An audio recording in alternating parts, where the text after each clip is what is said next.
Hey, what's up guys, TechTime here and I'm back again with a brand new video. So before I begin, as always, I want to thank you all so much for watching. If this is your first time on the channel, don't make it your last, make sure you subscribe, and yeah, let's go ahead and begin. So this has been requested by a couple of people, so here we are. And today we're going to be comparing the Motorola Moto Razr versus the Samsung Galaxy A54 5G. So we're going to cover design specs, display, performance, and camera quality, and I'll end it in a kind of conclusion to help you guys decide which phone is the right fit for you.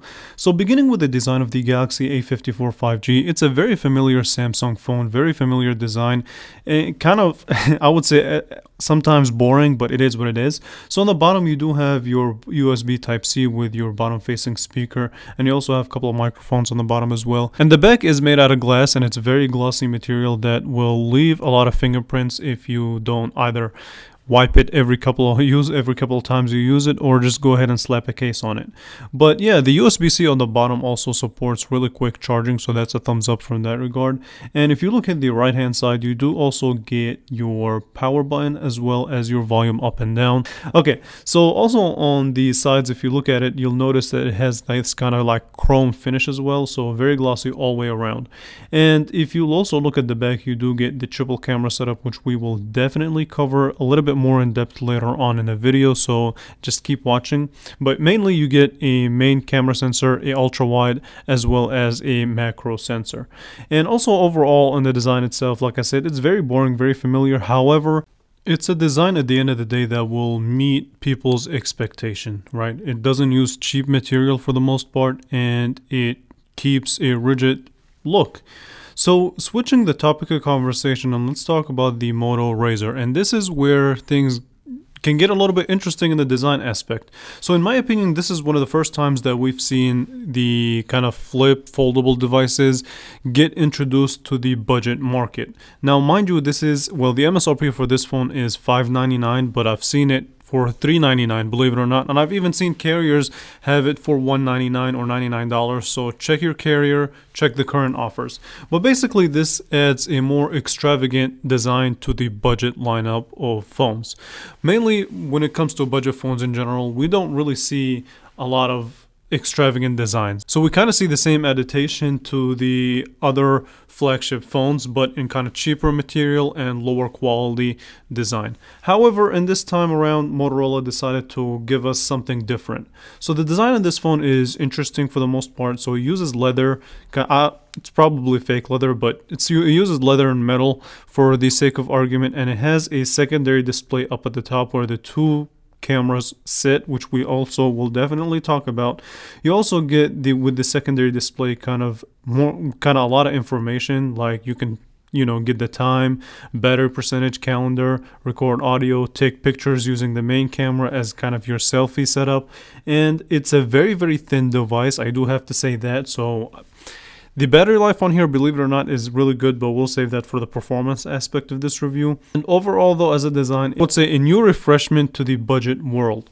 And also one of the things that a lot of people probably worry about is durability. Now obviously durability is something that only time can really tell us whether this phone is going to be durable or not. However, from my use and my experience, I've used it for a couple of months now, and I can say so far the hinge on it has been solid. So very solid hinge. It shuts in a satisfying manner and opens in a satisfying manner, and the crease on the display hasn't really bothered me that much.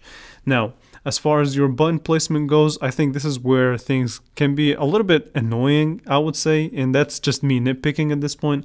But yeah, the power button and the volume up and down are located on the right hand side. They're really, really thin. Because this device is thin to begin with, they're even really, really small. So with the power button, you do get the fingerprint sensor that I did see that sometimes it did misread my fingerprint, but maybe that's due to the fact that it's really thin. And this phone does support really fast charging as well. You get the bottom facing speaker. And overall though, as a design, it's a new refreshment in the budget world, which is always appreciated. So as far as the display goes, the Galaxy A54 5G has the following display specs. So you do get a 6.4-inch 2340 by 1080p AMOLED display that can reach a nice peak brightness of up to of up to 1000 nits, and you also get HDR10 plus.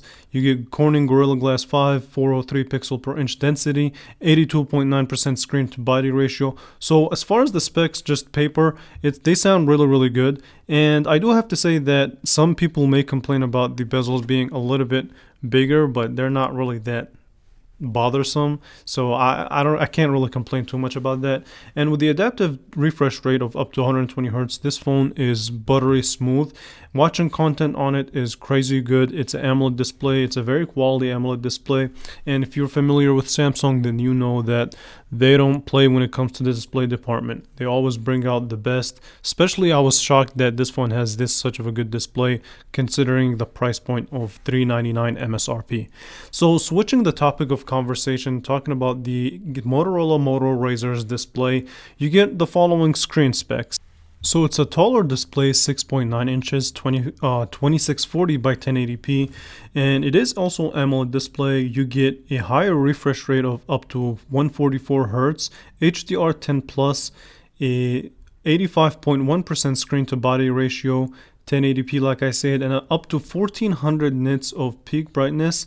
And the secondary display is a 1.5 inch display, 194 by 368 at 282 pixels per inch, and it does have a kind of peak brightness at up to 1000 nits. So when it comes to this display, there are a couple of things that I want to discuss that are different from the A54, beginning with obviously the crease.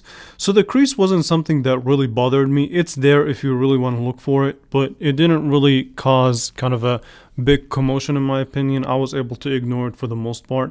And the other thing that I want to talk about is that this is overall though a good display. However, it's a very prone to scratches display, so it's not as quality as glass just because they have to use this kind of plastic film to make it foldable essentially. And yeah, so the crease is not going to bother a lot of people, I don't think. And as far as the durability of the display, time is the only way to tell whether this is going to be a good display or not. As far as your content consumption, it works really well. I would say that the speaker is not really the greatest thing in the world, but in my opinion, I would still prefer the display colors of the Galaxy A54 5G, even though on paper the Moto Razr may sound better, but the overall kind of experience with the speaker quality being better on the A54, I would pick that for the display department. Switching the topic of conversation, and let's talk a little bit about the cameras on both of these devices. Beginning with the Galaxy A54 5G, we have the following camera specs: a 50 megapixel main sensor, 12 megapixel ultra wide, and a 5 megapixel macro sensor. I did a camera review. I'll leave it in the description below if you guys are interested in checking it out. But overall, this phone can produce some respectable pictures in good lighting conditions. They're not going to be flagship quality, but they're still, for the most part, a good quality pictures that you can get for a phone at this price point. And the wide angle, of course, is going to take some loss, but what I noticed that this phone does is that it tends to give us kind of warm toned pictures more than the typical Samsung devices. And the video quality, you can shoot up to 4K, and if you want stabilization, optical image stabilization on video, then you do have to switch to 1080p, but you can get up to 4K 30 frames per second. The focus on it is nice. I would definitely say that this is a overall respectable camera. Now, when it comes to the camera or dual camera setups, when it comes to the dual camera setup of the Motorola Moto Razr, you have the following specs: a 64 megapixel main sensor and a 13 megapixel ultra wide sensor. And listen, I can tell you right now that the A54 produces better pictures in my eyes, and that's one due to the fact that I feel like the camera was not just the main attraction when it comes to this phone, and because it's really thin, the sensor is really thin on this camera. They still managed to put a 64 megapixel resolution, which is cool and all. And if I were to rate it, I would say it's a lower quality than the A54, but it still takes it takes good pictures under good lighting conditions. Nothing more, nothing less. The video quality, I was not a big fan.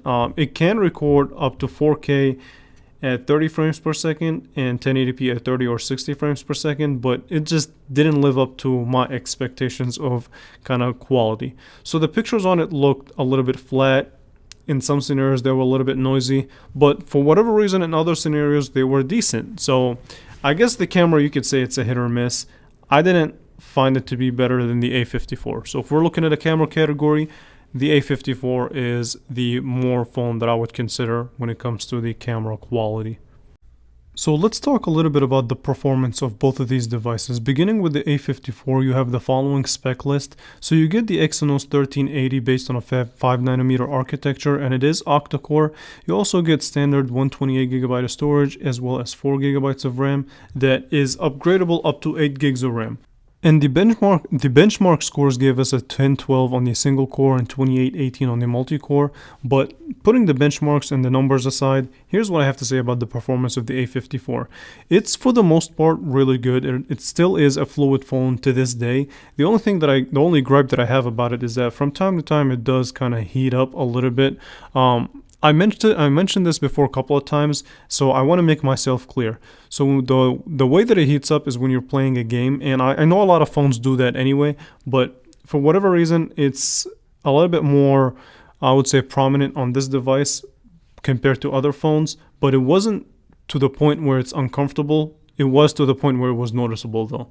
So I don't know if that makes sense to you guys, but that's just something to think about. The playing games on here was as smooth as it could be. Watching videos, browsing the web, going through social media, it was just as good, just as smooth. And the in-display fingerprint sensor on this phone was really fast and it worked really well for the most part. The battery life on here was excellent, so I didn't have a problem with that. So overall, when it comes to the basics and then some, this phone hits a big thumbs up in my book. And if we switch the page and talk about the Moto Razr, you have the following specs. So you get the Qualcomm Snapdragon 7 Gen 1 processor based on a 4nm architecture. You also get 128 and 8GB of RAM standard.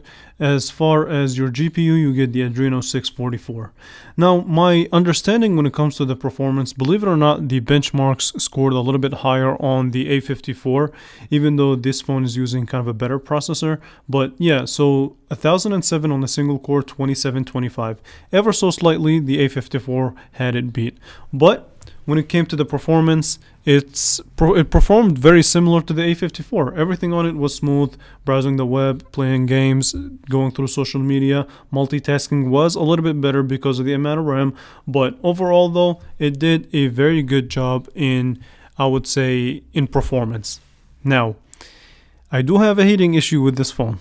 And this one is a little bit more apparent than the A54. And I don't know if it's just my unit or that's just what it is with the Moto Razr. But the top part of the display, the top part of the back of the phone did get a little bit hot, even when you're doing the normal tasks. So it wasn't just playing games, and that's also something to note.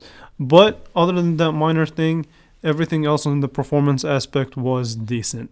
If I were to pick a phone from the performance, I don't think you'd go wrong with either one of these phones. You'll be satisfied for the most part in both of these phones.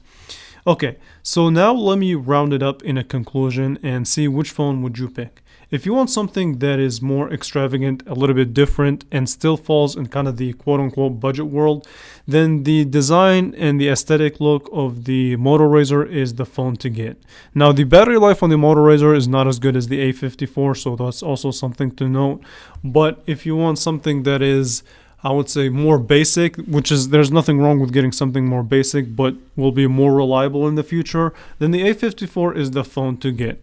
However, I'm curious to see, and in the comments below, let me know which phone would you guys get. Would you get the Galaxy A54 or would you get the Moto Razr?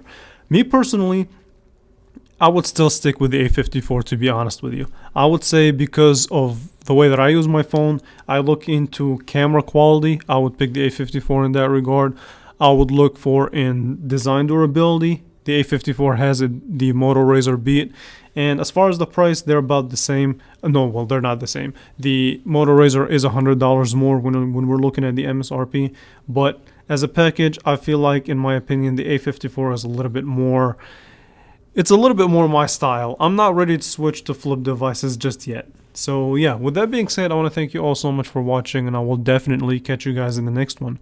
Thank you all for watching.